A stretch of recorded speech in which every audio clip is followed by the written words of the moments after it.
7. कुटुंबातल्या सदस्यांच्या प्रगतीसाठी. तुमच्या परिवारातल्या सदस्यांना तुम्हाला आनंदी ठेवायचं असेल किंवा त्यांची प्रगती पाहायची असेल तर हनुमान जन्मोत्सवाच्या दिवशी तुम्ही सुंदरकांड, हनुमान चालीसा, हनुमान अष्टक किंवा बजरंग बाण याचं पठण करावं. 8. आर्थिक समस्यांपासून मुक्त होण्यासाठी. आर्थिक संकटातून मुक्ती मिळवण्यासाठी हनुमान जयंतीच्या दिवशी हनुमानासमोर तेलाचा दिवा लावा आणि हनुमानाला श्रीफळ अर्पण करा. त्यानंतर पिंपळाच्या 11 पानांवर श्रीफळ लावून त्यावर श्रीराम असं लिहून त्याची माळ मारुतीला अर्पण करा आणि तुमच्या आर्थिक अडचणीतून मुक्ती मिळावी यासाठी मारुतीला प्रार्थना करा. 9. कामातील अडथळे दूर करण्यासाठी. याशिवाय हनुमान जन्मोत्सवाच्या दिवशी हनुमान मंदिरात 11 काळे उडीद, श्रीफळ, फुले, तेल, प्रसाद, गुलाबाची माळ इत्यादी अर्पण करा.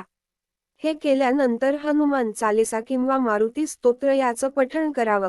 असे केल्याने हनुमान प्रसन्न होतात आणि कामातील अडथळे दूर होतात. यासोबतच जीवनात सुख, शांती राहते.